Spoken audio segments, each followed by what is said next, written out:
Guys, welcome to the J. Scott Outdoors podcast. Today's episode is going to be kind of a series of episodes that I recorded in Las Vegas, Nevada at the SCI convention. This first episode is with Cody Nelson at the Outdoorsmans, and we're going to have a lot of fun. I've got Cody and my associate, Darr Colburn.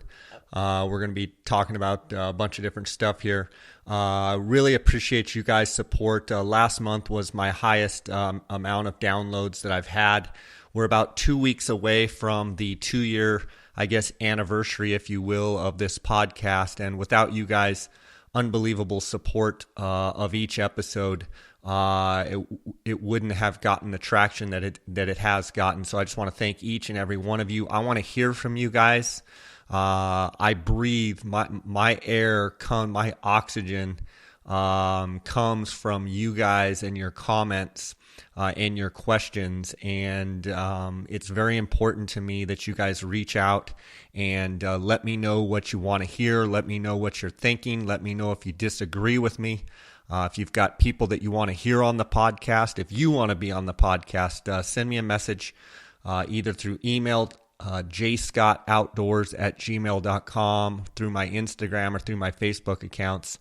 Always looking for great content, and just really appreciate the support and the love that I get from you guys. And I also want to thank our sponsors. GoHunt.com Insider had an unbelievable month, this last month of January, from feedback from you listeners that have signed up for an Insider membership using the J. Scott promo code. And with the Arizona draw odds, more people signed up for Go Hunt Insider than ever before. And I want to thank you for that. And I know you're thanking yourselves because of the great resource that it is. And going into the draw application period here for Arizona elk and antelope, it's critical with the new changes in Arizona that you see where you stand as a non-resident with your draw odds for these different elk and antelope units, and where you stand as a resident, both. And things have changed.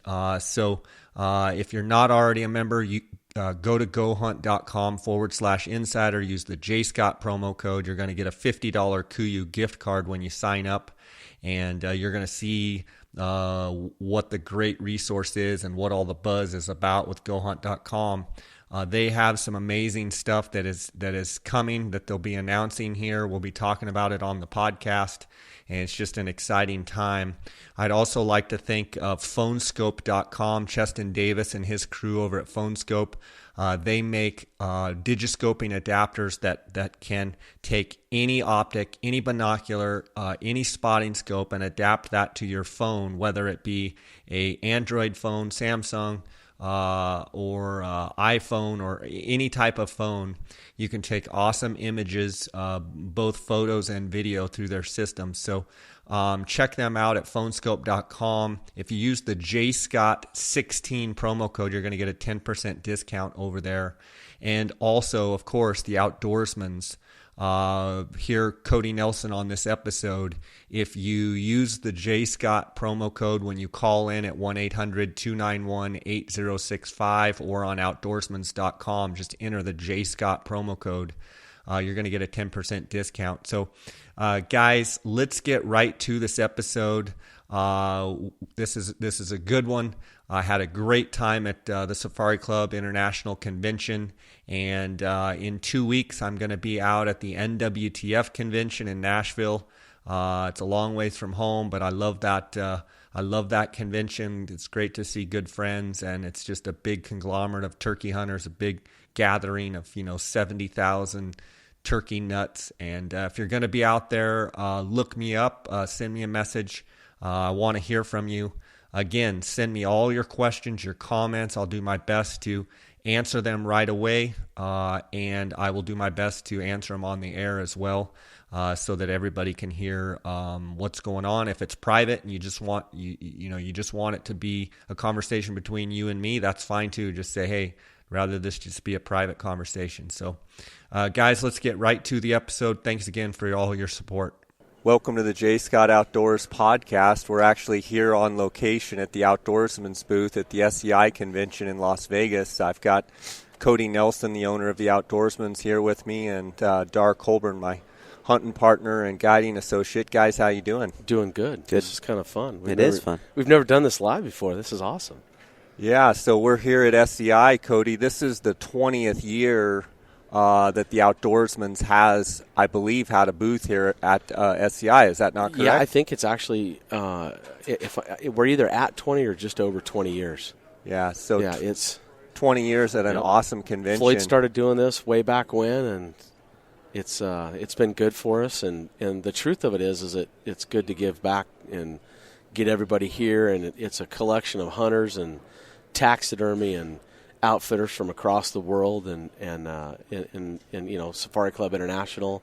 I can't think of a better organization to be a part of, and you know, all of our fees to get in, and all of our, you know, we make donations, and all that stuff goes to a, you know, obviously a great cause. So I think that's what is it about SCI convention itself, and not only its size for me, but I ask you both. You both have been here. What do you think makes SCI special, this convention, compared to others special? Darr? Well, I mean, I've been here, I think, 3 times now, and you think you know you have your own little niche of where you hunt and what you like to hunt, and then you come here and there's stuff that you've never even heard of before, and it's just a big collection of people that like to hunt, and, I mean, that's what's important. Yeah, it blows your mind how many, you know, things there are to hunt and how many hunters there are. Yeah, you think you're an expert at something, and then you meet some other guy that's hunting other animals or whatever they're doing, and you realize, man, I am so, like, I have blinders on. Like focused on. So focused on your niche. No That's questions. what I see, like, walking around here. You know, you go by and there'll be people from all over the world, and they're just as into their animals as we are into ours. That's exactly and right. You bring up a good point that you kind of get your blinders on, that you think what you're doing is like, you know, the ultimate, and not saying it's not. What we do isn't the ultimate, because we might think it is. But That's the exactly reality right. is, you know, it's interesting to walk around and see all these different animals, all these different countries, people from all over, and everybody's the passion is you can see it's there. And I was going to say that was going to be my next point, is that, you know, you look at all the animals and the taxidermy work, and I don't know if you guys have been down and seen the phenomenal, the wildebeest crossing. Yeah. That I mean, that stuff just blows you away. But I think the other thing that I think is really cool here is that, you know, we get kind of in our own little bubble, and we're coos deer hunters, or we're mule deer freaks, or, you know, whatever we're doing. But you realize that the fun part about doing this is it's people from all over the world that have the same basic general passion. Yep. And you get to meet I mean, you could be talking to a guy that's a billionaire, or you could be talking to a guy that, you know, just looking for his first, you know, out of norm, you know, kind of hunt. And, and to me, that I think that's kind of what SCI represents to me, is that you could have all walks of life. Yeah. And all come together like in a common bond, exactly. and that's hunting. And it is. And I've never felt like somebody just flips their nose up. You're like, they're better than. I think that all that kind of stuff goes out the window here. That's the way I feel about it. Yeah, and I think for me personally, the first time I came, I was like a kid in a candy store walking around looking at, like you said, all the taxidermy, the outfitters, all the different stuff. And now, you know, having come several times, it's talking to people that you met 3 or 4 years ago, and, you know, networking and just getting to see old friends, and, then, you know, talking about hunting. And we're I mean, God, you start thinking about the artwork. Mm-hmm. Like the pictures. Sculpting. I saw a picture the other 2 days ago, and I literally I tapped Eddie on the shoulder, and I said, "That I feel like I can reach out and touch that animal." It was so vivid and so real. I was like, "No kidding." So, and then you take so you got the artwork, and then the other thing we haven't even discussed is like you get all the double rifles and, you know, guns that, like, I've held before and went, man, that's a $200,000 rifle. And you think to yourself, oh my God. And you realize the hours and the dedication just to put the engraving on the craftsmanship. It's and you get to see all of that in this one building. Yeah. That's amazing to me. Yeah. From the outdoorsman's perspective, you come here to this show and you bring. We're looking over here, and the guys are getting ready here for the show. It's about to open up, and they're getting all your gear out. For you, what does this show? What are your goals of a show like this? And you've been doing this a long time. You guys have a streamlined process. You've got a great crew here, guys and gals. There's a couple things, Jay, that we do here that and I think it's no different than being in the shop. We are a business, and I'm not going to lie. We come here, we make money. But I think more importantly, the thing that I notice and that is probably the most fun about this entire deal is that we're literally making relationships with customers that I've maybe dealt with maybe 5, 6, 7 years now, where people are like, Cody, hi. I mean, they giving are you big excited hugs to see you, and they're buying, and they it's almost like they wait all year just so they can go to SCI and purchase stuff here, or they want to tell you about their hunts that they did over the one of our customers from Iowa. He went down and killed his first desert sheep. I mean, he was so excited just to show, because the scope that he bought, was the scope that he used, and we build him a custom turret, and you do the whole thing, and so you start procuring these relationships, Right, yeah. and I think that's even more. I don't know if there's a way for me. I suppose we could come up with a way, but the residual sales from stuff that I leave here, I have no idea. I can't even calculate that. Yeah. But when we're here, the sales are wonderful, but Well, they're putting a face with a name. Exactly. They might call the Outdoorsmans, but it's when they come down here and see you guys and get to know you personally, then they call you on the phone, and it's like your buddy calling in, and it's funny because I have a group of people that come in and want to see Cody, and Mark has the people that want to see him, and Aaron and Lee, and it's. You just look back and you're kind of proud because your guys are doing their thing, and they're making these relationships, and the other thing that's most exciting too is we don't get to see with Swarovski or Leica or Zeiss. They're all here. We get to talk to those people on the phone, once a week. The manufacturers themselves, all the manufacturers. But they're just across the aisle from us, and we get to walk over and talk to them and get their expertise and their service and their knowledge. And you get to do that for 4 or 5 days out of the year. That's pretty cool and pretty fun. Yeah. How important to you is, you guys are the optics authority, and how important is it to you to have your staff be an extension of you and your knowledge, but like you said, they each kind of have their own clients that come up year after year. To me, that shows a level of professionalism. It shows a level of strength in the fact that it's not a one-man band, and it's almost like you're the center of the octopus, and there's all these tentacles, and there's strength in numbers. First of all, it's a compliment, and Floyd said something to me last week, and he used to say, Cody, I didn't really used to leave anywhere or go anywhere when you guys leave. So when we're away from the shop, he would stay close to home, and he kind of looked at me and he says, I just went hunting, and he says, you guys, and that was such a compliment to not just me. I'm just a part of this, right? But I have such a fantastic group of people that work at the shop. Jake and Cole and Chris, those guys back there, they're processing orders and they're getting work done. And then you got these guys here, and it's everything about the relationships, and those guys know their product. They know the knowledge. They use them.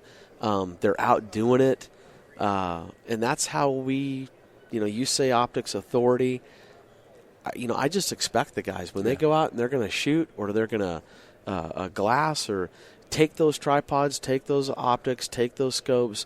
We have different rifles that we set up and shoot. They're expected to do that. One of the challenges it's not even about expecting. They want to do that. Yeah. Mm-hmm.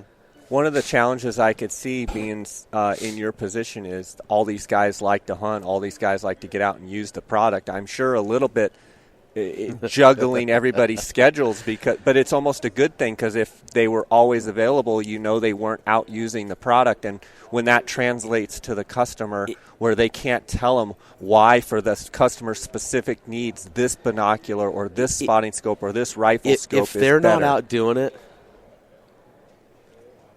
yeah, you can regurgitate stats on a sheet and tell you the specifications and the weights and the whatevers.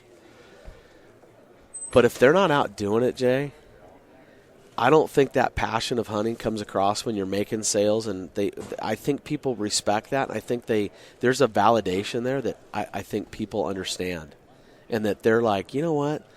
These guys are out doing it, and they use this gear.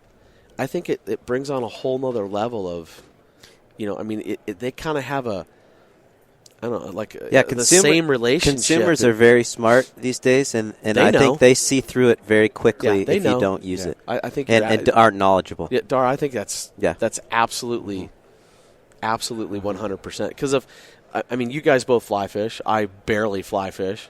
If I was going to a fly fishing shop and some kid was just behind the counter just going, oh, yeah, you need that, and then he didn't relate to me that, oh, hey, I used this one the other day. I mean, you have to be able to talk the talk and walk the walk with people. Yeah. And I think they do. I think Darr's point is exactly right. People are pretty educated about stuff, and they... Well, and there's so many places to get stuff nowadays online, and, I mean, you can order stuff anywhere these days. Instantly. Now. And... prices are all pretty much the same. So when you have someone like Cody and the Outdoorsmans, they can call and talk to these guys that use it and give them the real scoop versus some 1-800 number that who knows who they're talking to, and they're just a processor, basically. Yep. I mean, Cody, as I look over here and the guys are setting up the actual optics, I noticed that they're setting the optics, the binos up over there, and they're actually setting them up so guys can actually get behind them and glass. It looks like they've got little mini our micro pan heads. Yeah, micro pan heads set up. Is that so guys can simulate exactly what they're going to be kind of looking through when they put it on a tripod and look through? It basically always comes back to, in sales throughout, anywhere I've ever worked. It's always been about hands-on.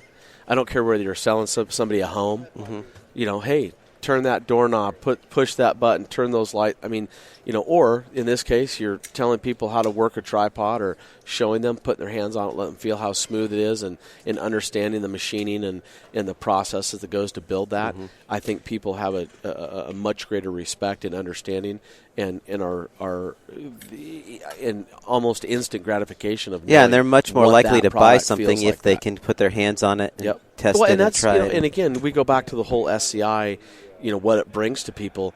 That's why most of the consumers that are here, that's what they're doing. Yeah.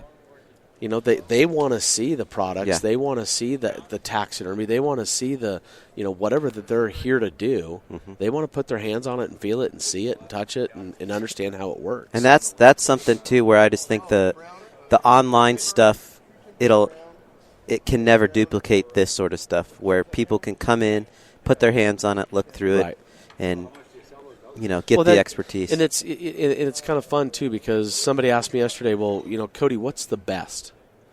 Well, I think the best is relative to what application. I don't know. What application? What are you doing with it? What is your budget? I mean, there's 10 different things that go into that. And my idea is, and Jay, we've talked about this before, is I want to educate people so that they make the best decisions. So it doesn't come to, if you want to ask me what's in my backpack, I'll tell you. But at the same time, when you do that, I want to help you educate yourself to make the best decisions for your situation. Sure. Speaking of backpack, you bring up something I want to ask you about. We've got a whole slew of backpacks here behind us. And I noticed yesterday it seemed like guys were digging through the packs and it seemed like they were just selling like crazy. What do you have that you would say is kind of your top seller as your backpack? What do you have that's going on that's new here? We have two basic models. Both of them are offered in the same 3 materials and patterns. So we have an Optics Hunter that's about a 6,000 cubic inch, and then that's the original kind of the what gives it the name Optics Hunter? It was literally originally created as somebody that carries their tripod, their binoculars, and the rest of their day gear with the ability to carry and haul game out, if you've harvested something.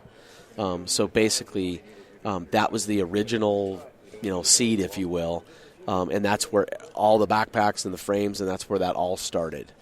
So and the frame, not to interrupt you here, but the frame is unique in itself. Can Absolutely. you talk to me a little bit about the frame and what makes it different than other backpacks out there on the market?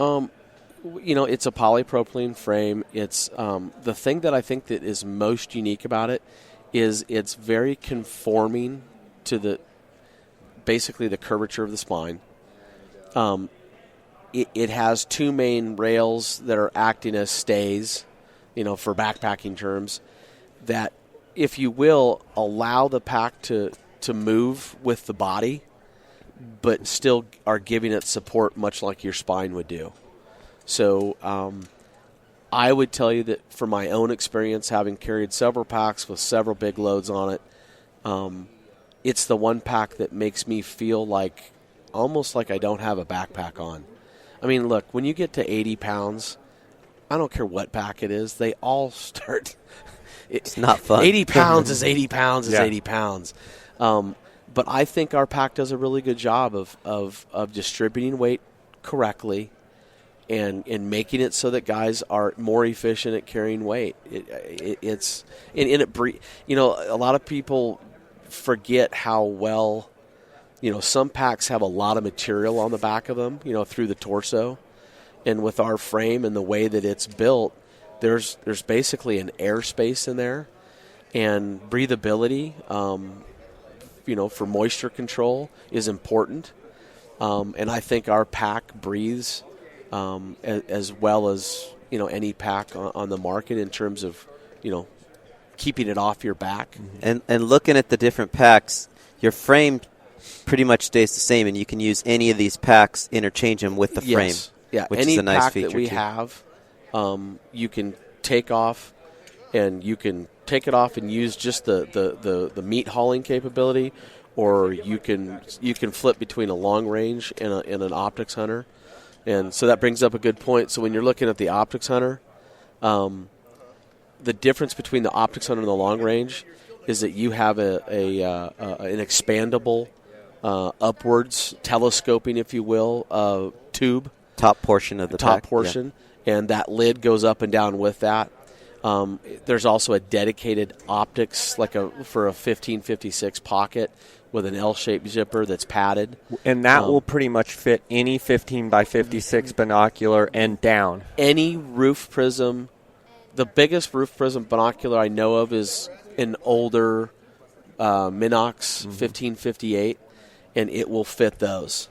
That's one thing that is nice about that pack is your optics fit in those pockets. Yeah, they're designed to fit in there. It was designed specifically. The biggest current Model 15 that's sold right now is the Zeiss 15 by 56 Conquest, and we built that specifically to have a little bit of room for those.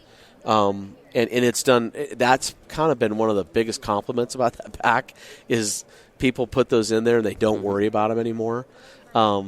And then the long range, the other thing is that pack with the compression straps, the way they're built, when you lengthen them, it allows the pack to separate from the frame to actually put meat in behind it. Between the frame and the pack. Right. Or some guys like to haul in a bigger camp. So maybe they're hauling in, water, clothes or water, or whatever they're, they might have a cell load in there between them.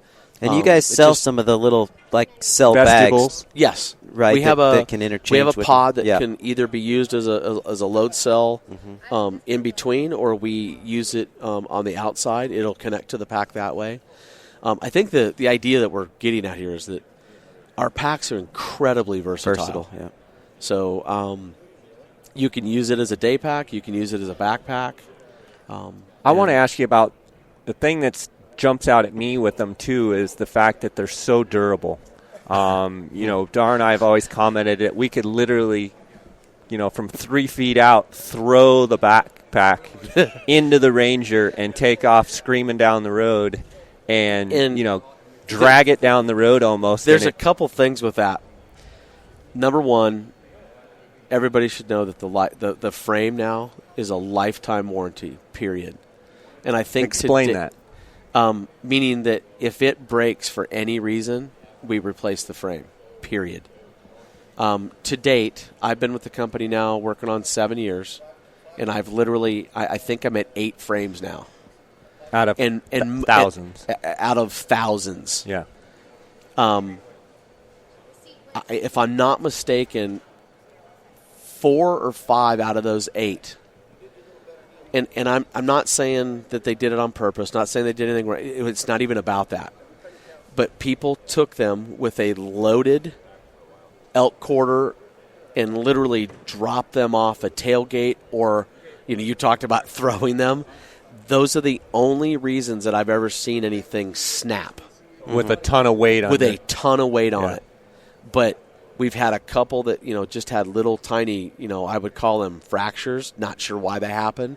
Replaced them without even thinking about it. Yeah. Well, there's a YouTube video, I believe, on your YouTube channel, Jay, that shows Giannis and I on a late elk hunt one time. Yeah, rappelling. Oh, yeah. I remember that. Yeah, we packed the bulls up to this cliff, and our hunters were up top, and they would throw a rope down, tie it to the frame of the Outdoorsmans pack, and drag it the 30 Clanking feet it up across the cliff face the whole way holding up. it by the frame, most people don't realize you have a There goes the guy right now, just bought a pack, and off he goes with it. Happy as a clam. A happy customer. There you go. But in that video, I don't think people realize that when you guys are pulling those packs up, there's 80, 85, 90 pounds and they're slamming against the rocks. And I think that's a tribute to, obviously Floyd and Dale and the guys that originally designed that pack. If it doesn't last, it's regardless of how you are as a manufacturer, if it doesn't last, there's no value to the customer. Mm-hmm. And, we have Greg Krogh was here yesterday, and, of course, you guys know Greg. Mogi Rim Outfitters. Man, he brought a pack in one time. This is a couple years ago. And he's like, Cody, I got a few things that need to be fixed on my pack. And I'm thinking to myself, okay, yeah, just bring it on in. We'll get it. Whatever it is. He brought it in, and I literally was like, stop right there. It was raining out. I'm like, Greg, I think that pack could walk by itself. I mean, and I don't know how many technical pack outs Greg does a year. A lot, but probably. I'd venture to say that there's probably 20 mule deer, maybe another 20 bulls a year. You guys know Greg, how hard-working he is. Mm-hmm. That pack was 5 years old, and he was still using it like it was brand new. Yeah. And yes, there was a couple seams that we had to do a couple things. We had to replace one of the harnesses because a rodent, he left it outside one night. I did that once. Yeah, a rodent chewed through it. So you start, that's just a testament right there that, one of the best hardworking guides I know. That's going to use it. He's used it more in 5 years than anyone else is going to use it in their lifetime. Not to mention, I think 2 years ago, he got, he was coming up out of one of those big canyons, over probably. Yeah, and he wiped out. And he wiped out and literally fell off kind of a cliff, if you will. And he kind of basically attributes the fact that he had that pack on, that it actually kind of kept his back and everything. Not that we're saying go life-saving equipment. But yeah. Where's that sticker? Yeah, exactly. But yeah, it's but you just and you know what? And that same pack that he brought in, there was not a thing wrong with it after he had 80 pounds or 85 pounds in it and fell off a cliff, and the pack was still going. So you can't deny that we're trying to build something that lasts people. Yeah. They got to have a value. If there's no value, there's no reason to do it. Cody, I look across here, and the guys are getting out the spotting scopes. Looks like a ATX Swarovski. We've got an angled Zeiss here. We've got the Kowas, 32 power Kowa Highlanders. As far as these spotting scopes, if you will, you basically have your manufacturers are Swarovski, Zeiss, Leica, Kowa. Yeah. Vortex. You got Vortex. Yeah. And if you were to just walk through those spotting scopes, and maybe not every single one, but just in general, do you basically have a spotting scope that will meet anyone's needs as far as from the super most high end to middle ground to absolutely. Maybe most affordable? Yeah, I mean, you go from we can go from the Vortex Vipers all the way up, through the Zeiss Conquest, this new Zeiss Conquest that's right to your right, Darr. That's the new Gavia. What do you think? What's your thoughts It's actually on that? a fantastic piece of gear. It's a new scope for this year. I've been really pleased with it. If anybody's wanting me to compare it, I'd probably say that it's very similar to either the Maven, or I'd say it's very similar to the Vortex Razor. They fall right in that same line, very similar pricing, and I think the performance is right there at those three. And then, of course, you go into the Zeiss FLs, the Diascopes, and then the Leica telescopes. Actually, I sold that one yesterday. I sold everything I had in the Leica one yesterday, and then of course the ATX. Yeah. Of course, I think everybody knows how much we appreciate the modular ATX and STX. Talk about that modular system just a little bit, and from Swarovski. Swarovski, it's got a bigger ocular, and you can basically have a eyepiece that can screw into an objective that's either 65, 85, or 95, right? And what it does that is brings, it allows you, whether you're an angled or a straight, it allows you to have either a 65, 85, or 95. And I think what the most common thing that people do what they do is that they buy a 95 and they buy the 65 because they can use a 65 when they want to lighten the weight up in size, and maybe they're backpacking or doing something like that.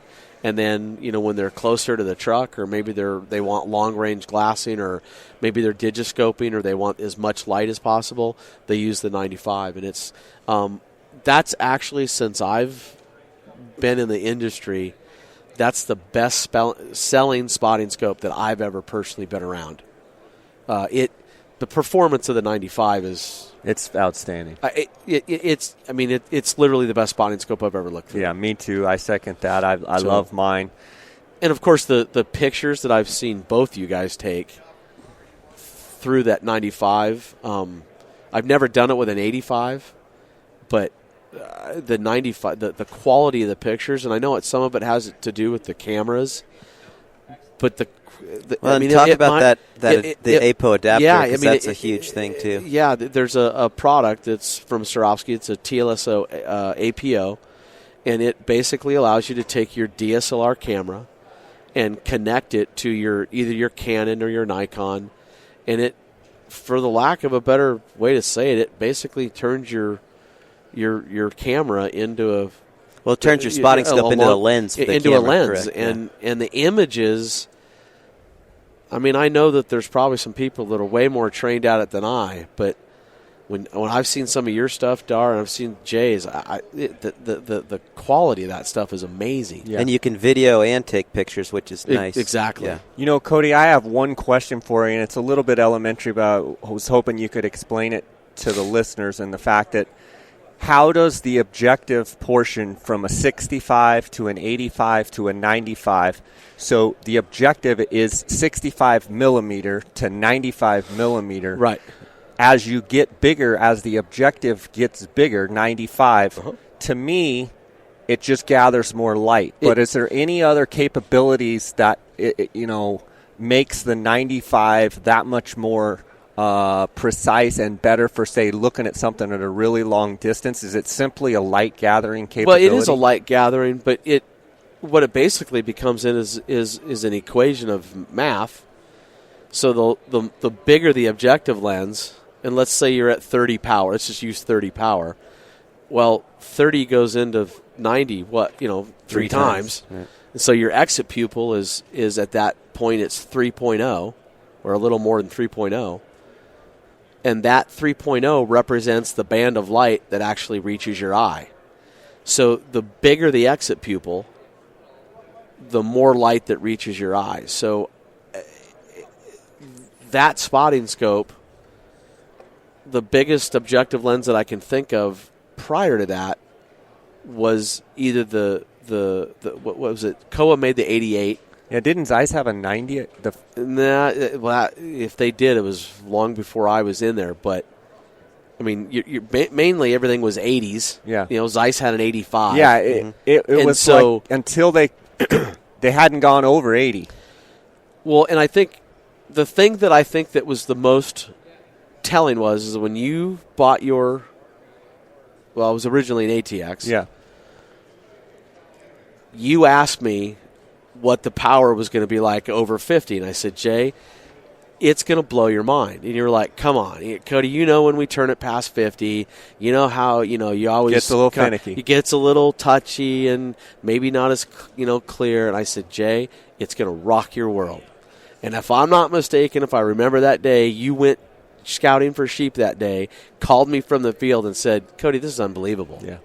Because when you turn it up through that power range, in my opinion, it's the most usable over 50 power anything that's on the market. Yeah. And how much go to 70 power on the 95? Yeah. Because most people may not realize that when you're in the 65 and the 85, you're on a different power setting. So you go 25 to 60, and then on the 95 it jumps from 30 to 70. Even though the eyepiece stays the same? The eyepiece, yeah, the power stays with the modular objective lens. So gotcha. Yeah. And do you notice, sorry to interrupt you, Jay, but do you notice anything in the field of view changes with the bigger objective? Or is that about the same? Well, I think it's about the same, but the field of view is all relative to the power setting you're on. But the so it field doesn't of view, change. So if you go 30 for 30, if you went 30 for 25, I mean, the field of view for those spotting scopes is phenomenal for what power you're in. Yeah, absolutely. Well, and a question I would have is, that modular spotting scope from Swarovski, I mean, it's unbelievable, and your sales reflect that.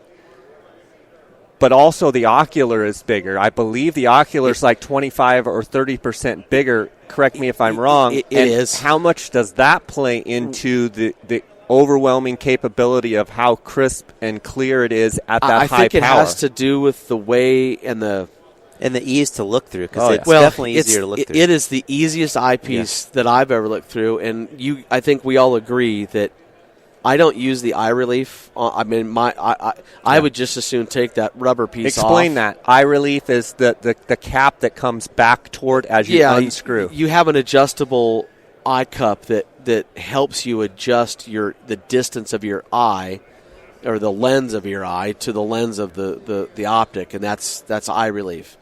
So that just allows you to do that. Right.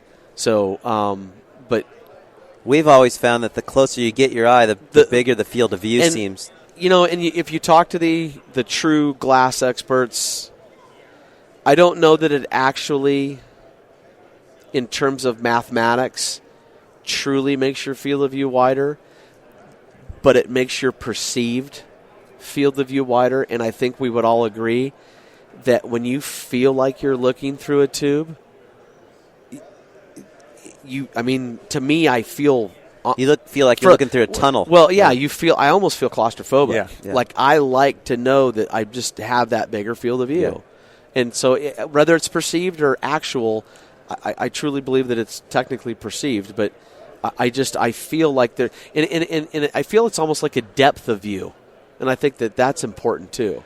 Let's talk about eye relief and talk about eye cups on a binocular. Uh-huh. And in your mind, when you're selling binoculars, how many people take the eye cups and pull them all the way out, and how many go all the way in? Like, I never glass with my eye cups. Eye cups They're are all always the way down. in, so my eyeball is as close to the glass as possible. Well, but I notice most people pull their eye cups out, so I'm just curious on are we different than others, or do they just not know? Well, I think you just touched on really the biggest thing is that, so if I walk over and I start talking to a guy about binoculars, most people, I would tell you, that don't quite understand that eyepiece is meant to adjust the eye relief.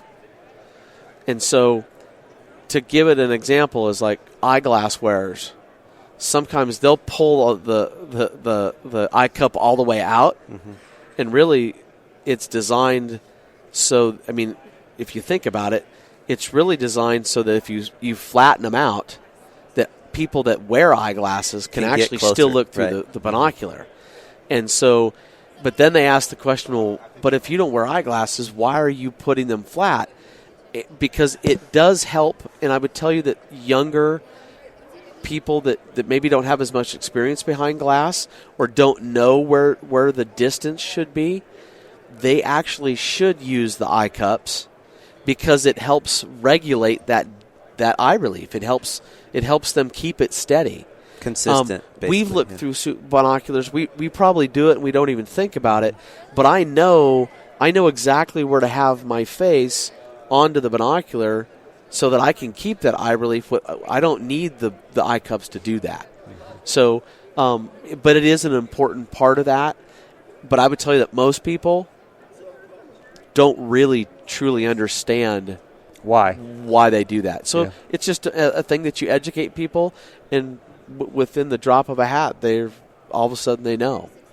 And I've never had anybody that didn't put their eye cups down, and that once they're glassing from a tripod and they're still, that they do not recognize the fact that they have that perceived, field of view. Right. One thing I would say too is, I think the eye cups, when they're out, when you're picking your binos up and not having them on a tripod, sometimes the eye cups out help you throw them up and look. Sure, absolutely. Versus trying to suspend it out in front of you. Yeah, I think versus on a tripod. If you're not on a tripod, Darr, that's a great point. You want to work the booth today? No, but I think that's a great point, because if you're not glassing on, I guess what that you kind of prove a point. If you're not using a tripod, it just shows you how critical it is to keep the binoculars still. Yeah. And constant. Constant. Steady. Absolutely. Because you picture trying to hold something and hover it in one spot. The more that you're doing that, the more that you're not stable or not in the same spot, your eye, whether you realize it or not, is going through all kinds of functions and moving to keep you focused and on point. Yeah. And it's just not. I've got a question for both of you here. You both are phenomenal glassers. We've hunted together as a team for a long, long time, and been on a lot of different hunts. Actually, the question is, when you're actually both of you you're actively glassing. Let's say we're glassing for coos deer. You're set down. You've got your tripod set up, and you're looking through your binos. What are your eyes doing? What are you swimming around? Are you focused directly in the center of the glass? Are you letting your eyes, work edge to edge? I'm curious, both of you, what's your opinion or how you do it or how you perceive yourself doing it? I think Darr, go ahead. I think depending on what we're doing, depending on what time of day, depending on, do I already have deer in there? I guess just depending on what we're doing, I would tell you that if I'm gridding or I'm tearing a certain piece of country apart, and when I say gridding, I'm methodically going, let's just say left to right, and then I'm going, and then I'm dropping down and working that right to left. I'm just gridding, going back and forth, sweeping the mountain. I am literally, for every stop that my binocular makes and I take that field of view, I am letting my eyes look at the entire field of view. And when I feel like I've got that done, I'm gonna overlap, the next field of view, and I'm gonna let my eyes, sweep the whole thing again. And then there's other times when, I like to use the term power glassing or people are they're moving the glass to specific spots on the mountain because maybe they kind of shotgun approach. But maybe they've seen deer there before. Maybe they've seen a buck. Saddles, yellow grass spots, whatever. The spots that you think, what, if I were a deer, I'd be right there. The garden spots. Yeah, that's a great way to put that. But yet, to answer the question, I think that's what I'm doing. And I think that I think we've all been sitting on a hill, and you watch that guy pull up in a truck, and he throws his binoculars up, and he looks for 10 or 15 minutes, or maybe it's even 10 or 15 seconds, gets back in the truck to drive off, and you're thinking to yourself, that guy, I'm looking at deer that he just looked in the general direction, and he has not a clue that they're there. But you got to think to yourself, what did that guy just do with his optics? He didn't even look. He just looked in a general spot and thought, there's nothing there. And that's why I've always said that when you put it on a tripod, buy the best glass you can afford, put it on a tripod, and slow down. I like the slow down part because it literally makes you look at an entire field of view. So when especially if you haven't glassed a lot. Right. Because I do feel that if you don't really know what you're looking for, you don't have experience glassing for, let's say, Coues deer. Right. It's easy to just pan right by them. Oh, absolutely. For me, I feel like I've glassed Coues deer enough that, and I think you're the same way, I don't glass very slow. I'm moving my binos pretty rapidly. And one thing I've noticed, you talk about like muscle memory with sports or golf or whatever. I think there's a muscle memory with your eyes and your brain that I'll be sweeping across a hillside, and I noticed it this last trip in Mexico. I panned across an opening and went through it, and I was looking at another spot, and my brain said, I think I saw a deer there. I backed up, and there was a deer's butt sticking out. And there's just something about, if you've glassed a bunch and know what you're looking for, your eyes catch things that your brain doesn't even really.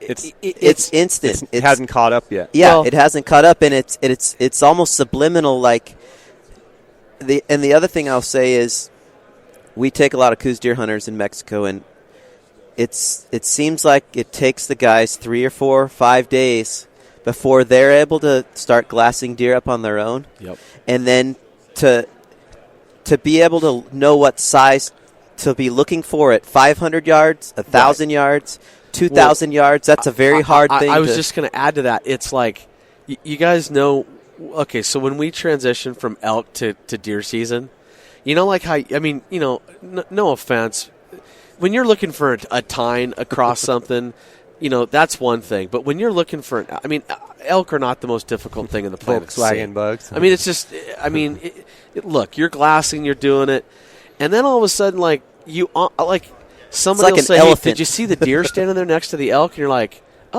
there is. You're right. There is a deer standing right there, and because I think you get your mind where you're looking for.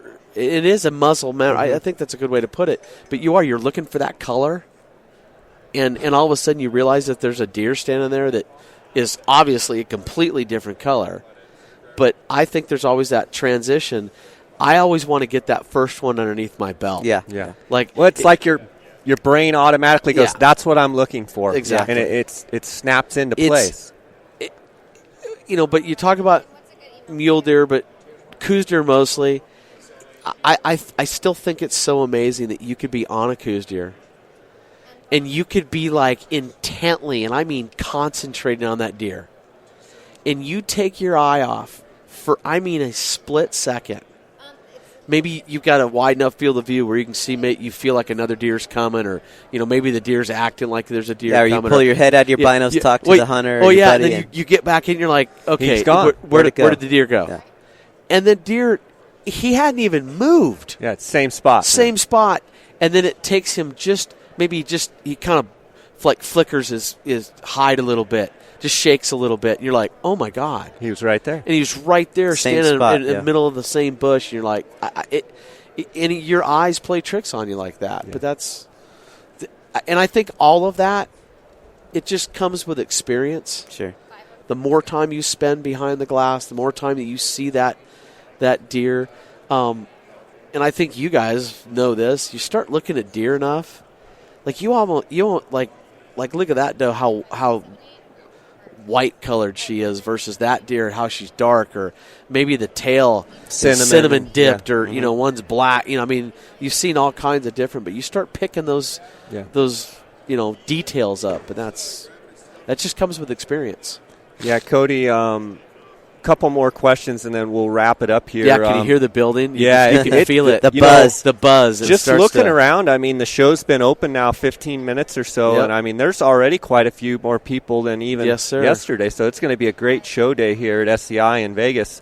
You had a great case built for me for that new twin spotting scope setup. Yes, sir. And you have great bino pouches and different cases for optics. I was hoping you could speak a little bit about how that has progressed. We're actually right now. Those are in production. This season we will be doing a lot more accessories. That's one of the things I'm concentrating on. We're always working on new stuff, but I've been a little short on that, and I think it's something our customers want. And I think there's a KOA case. Yeah, there is down here at the floor. One. Yep. I build them for the KOAs. I'm going to build them for the twin spotters, and I'll be doing one for the 40 by 80. Dr. Optics. So, but also for the smaller binos too. Yeah, right? we're working. All of that's coming, and we feel like we've got a good design that. I'm not going to tell you what it reminds me of, but you and I have talked about that. But when it comes out, we'll have that conversation. And anyone that has the KOAs needs to get this case. Yeah, this case. To put it in your pack is. I literally, we all have the SKB or the Pelican cases that are good for travel, and if you're in the truck, they're going to protect them. But this case was developed basically so that we could put them in a pack and still feel that they're protected, that they're completely protected. And it's also, I want to be clear on this because a lot of people want us to build, I'm going to call it like a skin. No. And we've had this conversation, and I do not believe if somebody, I guess, wanted me to build it, I'd build it. But people ask me all the time, how come you don't put neoprene, in the cups and anything that is on a binocular? And if you care at all about video, vibration.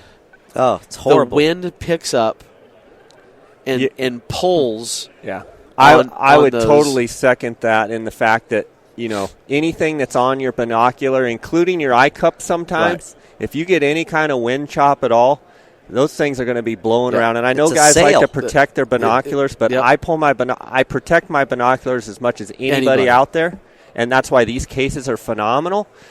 But I believe once you get them either in your hand or on a tripod, get everything off of them, because the more wind resistant they can be, and the less that the wind can affect them, the better off you're going to be.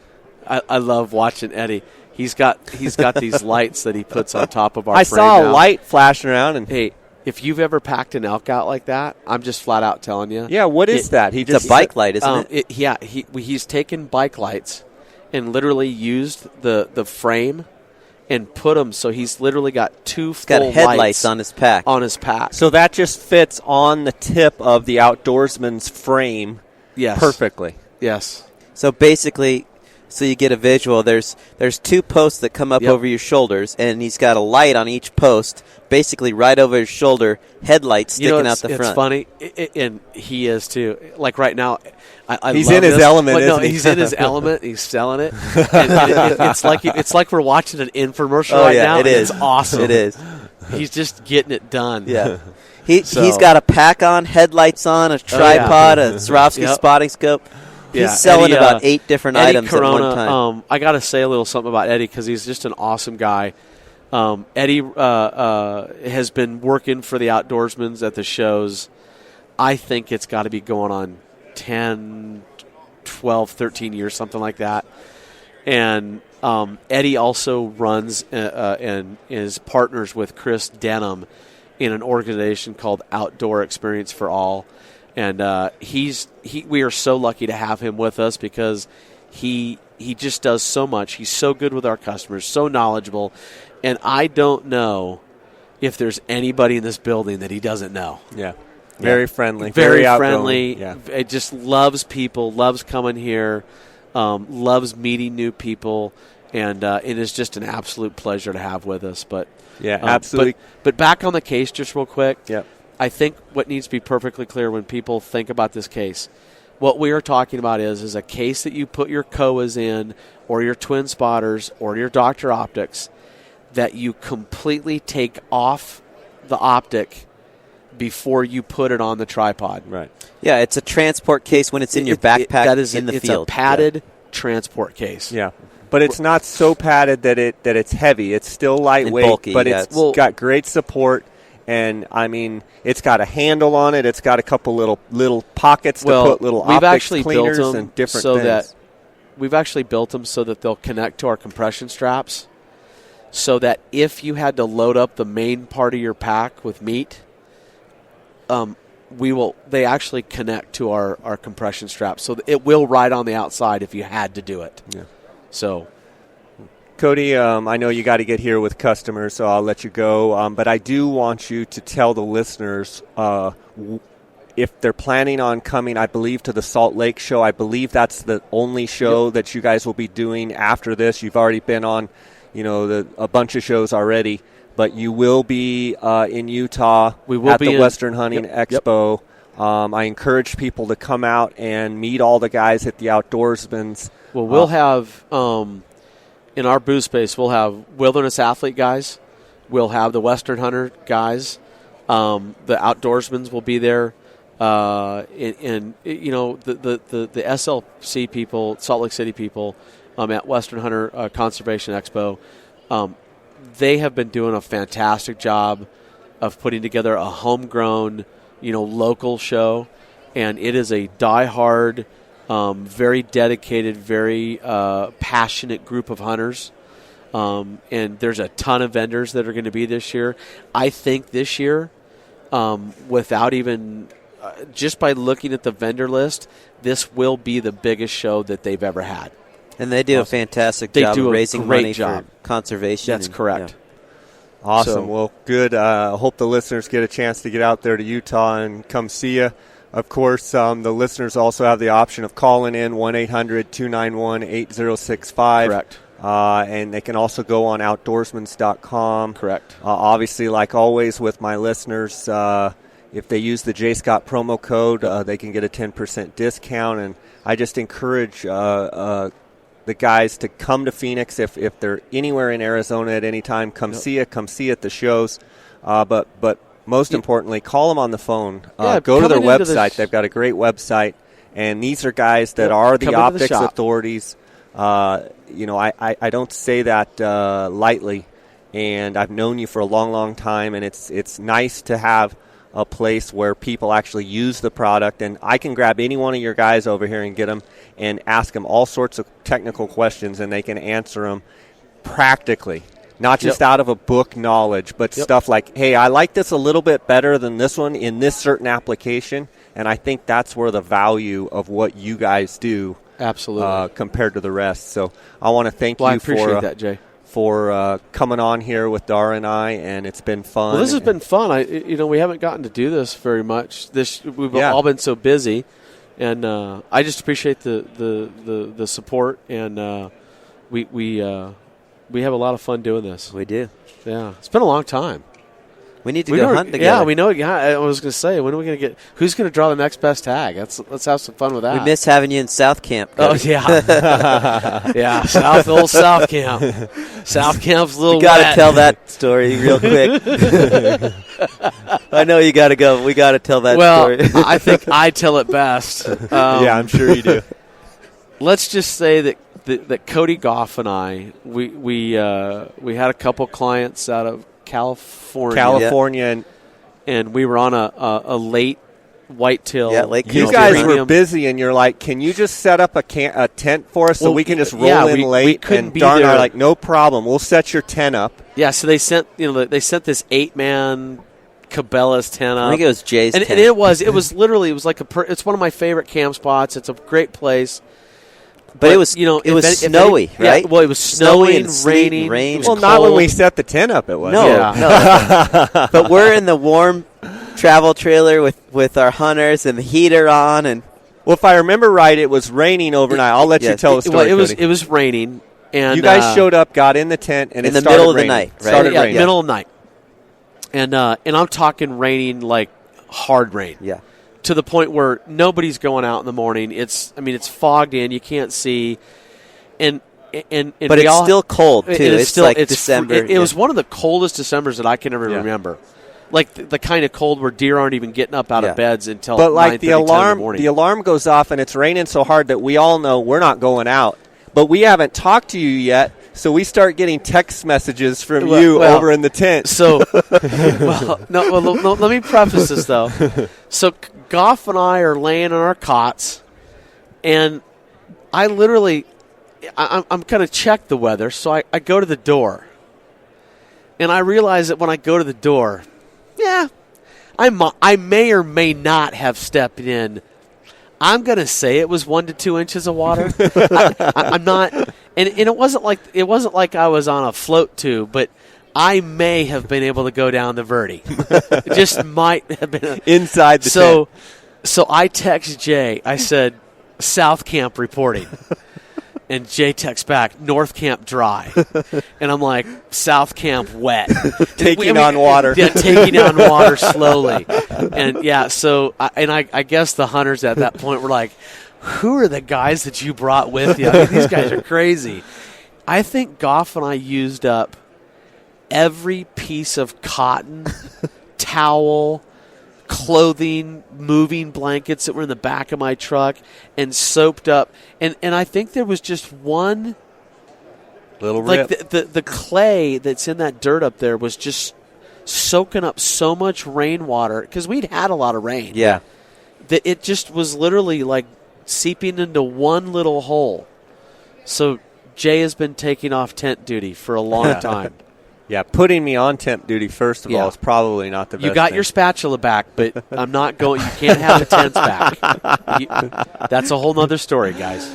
Cody, it's been awesome. Thanks for having us on here, and or thanks for hosting us here at the booth. And we're going to hopefully be doing some more podcasts here from episodes from the booth, and it's always great having you. And hope you have a great next couple days. I encourage the guys to give Cody and his crew a call. Thank you very much, guys. Appreciate it. Darr, it's good having you here. Thank you. I've never gotten to do the Darr. The Darr experience on the podcast. This is I like this. This is pretty good stuff. All right. Thank you, guys. Appreciate it.